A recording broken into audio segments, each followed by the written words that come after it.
بسم اللہ الرحمن الرحیم۔ درس نظامی آن لائن اکیڈمی کی طرف سے خوش آمدید۔ سب سے پہلے اس چینل کو سبسکرائب کیجیے اور اس ویڈیو کو لائک کیجیے اور بیل کی بٹن کو دبائیں تاکہ مزید ویڈیو حاصل کر سکے، اور اس ویڈیو کو زیادہ سے زیادہ شیئر کیجیے تاکہ اور لوگوں کو بھی فائدہ حاصل ہو سکے۔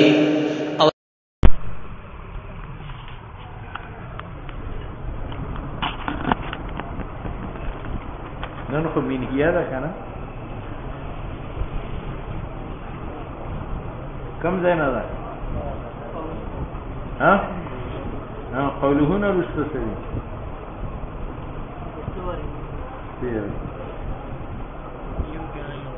يمكن أن يقال مراده بالصور نفس تلك الأشياء۔ مصنف نے کہا تھا کہ علم باری تعالیٰ میں اختلاف ہے کہ حصولی ہے یا حضوری ہے، تو افلاطون نے کہا تھا کہ علم حصولی ہے، یعنی اللہ کا علم ممکنات پر بواسطہ صور کے ہیں، بواسطہ۔ اب یہاں اعتراض افلاطون پر پڑتا ہے کہ تو اتنا بڑا آدمی ہے اور تم نے اتنی غلط بات کہی ہے کہ اللہ کا علم ممکنات پر حضوری نہیں ہے بلکہ حصولی ہے۔ تو قاضی افلاطون کی تعویل کرتا ہے کہ یار اس نے جو کہا کہ اللہ کا علم ممکنات پر بواسطہ صور کے ہیں، تو صور سے مراد ذی صور ہے، یعنی یہ ذی صور خود حاضر عند تعالیٰ ہے، اور جہاں معلوم خود حاضر ہو وہاں کون سا علم ہوتا ہے؟ حضوری۔ تو افلاطون قائل ہوا علم حضوری کا۔ اعتراض سمجھ میں آیا؟ اعتراض یہ ہے کہ افلاطون نے قول کیا تھا کہ اللہ تعالیٰ کا علم ممکنات پر بواسطہ صور ممکنات کے ہیں، اور علم بواسطہ صورت کے علم حصولی ہے، تو افلاطون قائل ہوا کہ اللہ کا علم ممکنات پر حصولی ہے۔ اب افلاطون پر اعتراض ہے کہ آپ اتنا بڑا آدمی ہے اور آپ نے علم باری تعالیٰ میں یہ غلطی کی کہ آپ نے اس کو حصولی مانا، اور حصولی تو ادنا درجہ ہے کس کا؟ علم کا۔ ٹھیک ہے، تو قاضی افلاطون کے قول میں تعویل کرتا ہے کہ افلاطون نے جو کہا کہ خدا کا علم بواسطہ صور کے ہیں، تو صور سے مراد صور ہے یا ذی صور ہے؟ یعنی وہ ذی صور خود حاضر عند تعالیٰ ہے، اور جہاں معلوم حاضر عند العالم ہو وہ کون سا علم ہے؟ حضوری۔ اس لیے کہتے یمکن ان یقال، ممکن ہے کہ کہا جا سکے کہ مراد افلاطون کا صور سے نفس تلک الاشیاء۔ بات سمجھ میں آ؟ نفس اشیاء ہے، اشیاء سے مراد کون ہے؟ صور یا ذی صور؟ ذی صور، بے اعتباری حضورها عنده، اس اعتبار سے کہ وہ اشیاء حاضر ہے عنده تعالی۔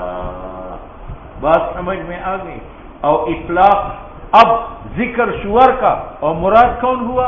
ذی صور، اور کہتے اطلاق صور کا علی الاشیاء ذی صور پر بے اعتبار حضور علمی کی شائع ہے، یعنی جب ذی صور حاضر ہو تو پھر ان ذی صور کو کیا کہا جاتا ہے؟ صور۔ وَإِنَّمَا سُمِّيَتْ مُجَرَّدَةً، یہ اعتراض کا دفیہ کہ چلو آپ نے تعویل کر کے یہ ثابت کیا کہ افلاطون کا مراد صور سے ذی صور خود حاضر ہو گئے، اور جہاں معلوم خود حاضر ہو وہاں عالم کا علم حضوری ہوتا ہے۔ لیکن اس پر ایک اعتراض ہے کہ افلاطون نے تو کہا تھا کہ اللہ کا علم ممکنات پر بواسطہ صور کے ہیں المجردہ، جو مادہ سے کیا ہے؟ خالی ہے، اور جب تم نے صور سے ذی صور لے لیے، یہ صور مجردہ للمادہ ہے یا مادی؟ ٹھیک ہے، تو یہ مجردہ قید بتاتی ہے کہ صور سے مراد صور ہے اور ذی، تو مصنف کہتے ہیں نہیں، مجرد اس کو کہتے ہیں جو تغییر سے پاک، اور ذی صور بھی جب حاضر عندہ تعالیٰ ہے تو وہ بھی تغییر سے، کیونکہ اس اعتبار سے یہ خدا کا علم بنا، اور خدا کا علم تغییر سے پاک ہے، تو ذی صور بھی بے اعتبار حضور عند اللہ کے تغییر سے۔ یہ معنی ہے کہ وَإِنَّمَا سُمِّيَتْ مُجَرَّدًا، پھر ان سور کو مجرد کیوں کہا گیا؟ جب مراد سور سے ذی سور ہے، ذی سور مزی ہے، کہتے لعدم تغییرها بهذا الاعتبار، ذی سور کو تغییر عارض نہیں ہے بے اعتبار حضور عند اللہ کی، کیونکہ اس اعتبار سے یہ اللہ کے علوم بنے اور اللہ کے علوم تغییر سے پاک ہے، تو ذی سور بھی تغییر سے، اور جو تغییر سے پاک اس کو کیا کہتے ہیں؟ مجرد۔ بات سمجھ میں آ؟ یہ دوسرا اعتراض تھا جس کے جواب دیا وہ ارادہ۔ یہ تیسرا اعتراض ہے کہ جب آپ پر اعتراض پڑا کہ افلاطون اتنا بڑا آدمی ہے، اس نے علمی حصولی کیوں مانا، تو تم نے جواب دیا کہ سور سے مراد، اور جب اعتراض پڑا کہ ذی سور تو مزی ہے مجرد نہیں ہے، تو آپ نے کہا کہ وہ تغییر سے پاک ہے۔ تو اس پر ایک اور اعتراض وہ یہ کہ افلاطون نے کہا کہ ممکنات پر خدا کا علم بواسطہ سور کے ہیں جو مجرد ہے اور قائم بذاتہا ہے۔ تو جب سور سے مراد ذی سور ہو گئے تو ذی سور میں تو جوہر بھی داخل ہے جیسے پیر بگاڑا، اور ذی سور میں جو ہے آراز بھی داخل ہے جیسے اس کا بیاض، اور آراز قائم بذاتہا ہے، تو پھر یہ القائمۃ بذاتہا کی قید جو ہے وہ مانی ہے اس بات سے کہ سور سے مراد ذی سور۔ اگر سور سے مراد ذی سور ہے تو ذی سور دو قسم کے ہیں، جواہر اور آراز۔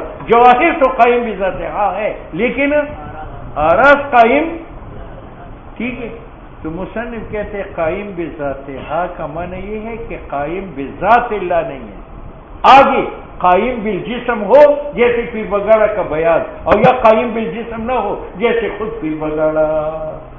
تو قیامہا بذاتہا سے مراد کیا ہے کہ وہ قائم بذات اللہ نہیں ہے جیسے رسول نے مانا تھا، بلکہ قیام بذاتہا کا معنی یہ ہے کہ ذات اللہ کے ساتھ قائم نہیں ہے، تو خواہ محل جسم کے ساتھ بھی قائم نہ ہو جیسے پیر بگاڑا، یا جسم کے ساتھ قائم ہو جیسے اس کا بیان، یہ معنی ہے اس قول کا۔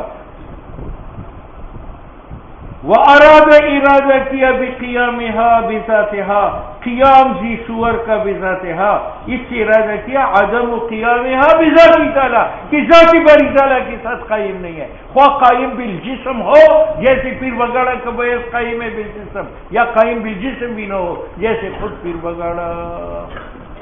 ٹھیک ہے، یہ تین اعتراضات تھے جو قزوین مہدیہ میں ضرور۔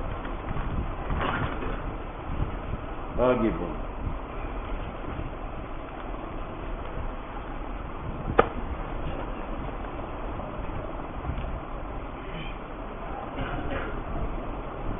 تحرزا عن الجهل، تحرزا عن الجهل،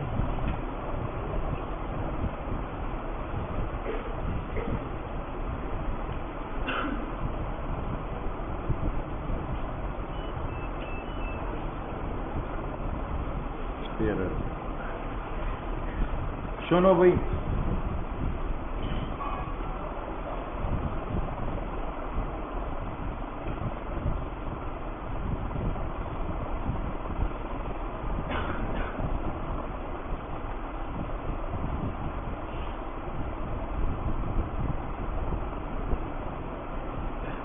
ایک جاعل ہے، ایک فاعل ہے، ایک ملزوم ہے۔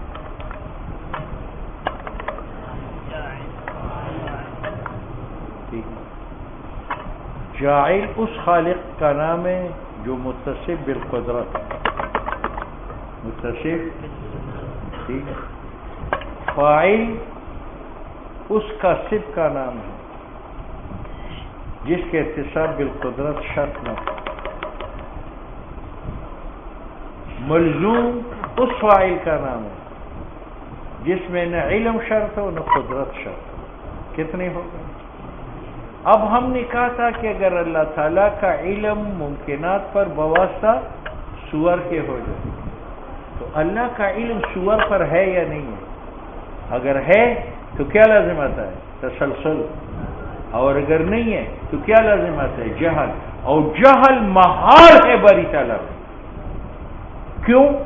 وجہ یہ کہ ایک ملزوم ہے، وہ لازم کا تقاضا کرتا ہے، لیکن ملزوم میں لازم پر علم کا ہونا ضروری نہیں ہے. جیسے کل انسان حیوانون، یہ موجب کلیہ ہے، یہ ملزوم ہے اپنے عکس کا، بعض الحیوانی انسانون.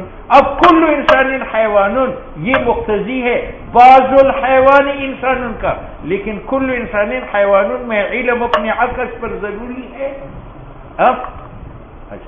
اور ایک ہے فاعل. فاعل میں قدرت و علم شرط نہیں ہے.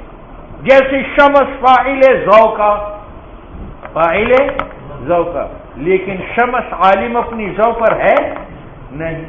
اور جو جاعل ہے اس میں شرط ہے کہ وہ قادر بھی ہو، عالم بھی ہو، مجعول. کس پر؟ مجعول پر. اب اگر اللہ کا علم ممکنات پر بواسطہ صور کے ہو جائے تو اللہ جاعل ہے ذی صور کا بھی اور صور کا بھی، تو اس جاعل کا علم ذی صور پر ہے یا نہیں ہے؟ اگر ہے تو وہ پھر بواسطہ اور صور کے ہوگا، ان پر علم بواسطہ اور صور کی، تو تسلسل ہے. اور اگر آپ کہتے ہیں کہ اس کا علم نہیں ہے تو لازم آیا جہل بالمجعول. اور جاعل مجعول پر جاہل ہوتا ہے یا عالم؟ ملزوم میں علم ضروری نہیں ہے، فاعل میں علم ضروری نہیں ہے، لیکن جاہل. اور اللہ تعالیٰ ملزوم ہے مخلوقات کا، فاعل ہے مخلوقات کا، یا جاہل خالق ہے مخلوقات کا. اور خالق میں قدرت علی المخلوق بھی چاہیے اور علم علی، کیوں؟ اگر مخلوق کا نہ کرے تو جاہل ہوگا کس کے اوپر؟ مجعولات کے اوپر. اور جہل مجعولات پر جائز ہے یا ناجائز؟ ہاذا، یہ جو ہم نے جہل کو حرام کر دیا، یہ بنظر جاعل کے، نہ بنظر فاعل اور نہ بنظر ملزوم کے. اور وہ ہوا جاعل سبحانہ وتعالی بخصوصی ہی ہے، اور ارچ بنظر مطلق جاعل کے ہیں. مطلق جاعل کون سا ہے؟ کہ وہ فاعل ہو یا ملزوم ہو. تو ہم کہتے ہیں کہ وہ جاعل اگر قادر ہے قطع نظر خصوصیت باری تعالیٰ سے تو علم ضروری ہے، کیونکہ محال تعلق جعل کا بالمجہول. یہ تب کہ فاعل جاعل ہو تو قادر ہونا چاہیے اور عالم ہونا چاہیے. وَإِنَّمَا قَيَّدْنَا الْجَاعِلَ، اور ہم نے جاعل کو قادر کے ساتھ مقید کیا، کیونکہ جعل کا اطلاق مطلق اقتضاء اور مطلق افادہ پر ہوتا ہے. افادہ مانا فاعل پر ہوتا ہے. اچھا، ولو بلا علم ورویت، اگرچہ وہاں فاعل میں اور ملزوم میں علم اور شعور نہ ہو. جس طرح شمس افادہ کرتے ہیں ذو کا تو شمس فاعل ہے اور وہ عالم بھی ذو ہے نہیں ہے. یا اقتضاء ملزومات کا لوازم. ملزوم کون ہے؟ موجب کلیہ. لازم اس کے ساتھ کیا ہے؟ موجب جزیہ عکس. لیکن موجب کلیہ کو علم ہے اپنے عکس کے اوپر. وَإِنَّمَا اخْتَرْنَا الْوَجْهَ الْمَخْصُوص، کہتے ہیں کہ ہم نے باری تعالیٰ کو ملزوم نہ بنایا، باری تعالیٰ کو فاعل نہ بنایا، باری تعالیٰ کو جاعل بنایا، تاکہ کوئی یہ وہم نہ کرے کہ خدا کو علم نہیں ہے ممکنات پر، اور صدور ممکنات کا اللہ تعالیٰ سے ایسا ہے جیسے صدور ذو کا شمس. اور ہم نے مختار کیا وجہ جو مخصوص بالباری تعالیٰ تھا، تاکہ وہ ہم نہ کیا جائے کہ نسبت ان صور کا اللہ تعالیٰ کی طرف ایسے ہے جیسے استناد لوازم موجبی جزیے کا ملزومات موجبی کلیے کو. فلا یستلزم سبق العلم، تو اللہ کا سبق علم معلومات پر شرط نہیں ہے. اول جہل بالمجعول، اور جہل بالمجعول محال نہیں ہے مطلق فاعل و مطلق مقتضی میں، کیونکہ شمس فاعل ہے ذو کا لیکن وہ جاہل ہے بالمجعول، اور ملزوم مقتضی ہے لازم کا، لیکن اس لیے کہتے ہیں والجہل بالمجعول، اور جاہل ہونا مجعول پر محال نہیں ہے ہر فاعل میں، کیونکہ شمس فاعل ہے ذو کا لیکن جہل اس کا محال نہیں ہے، وہ جاہل ہے. اول مقتضی ملزوم مقتضی ہے کس کا؟ لازم کا، لیکن ملزوم کو علم نہیں. بنفسها منہیہ ہے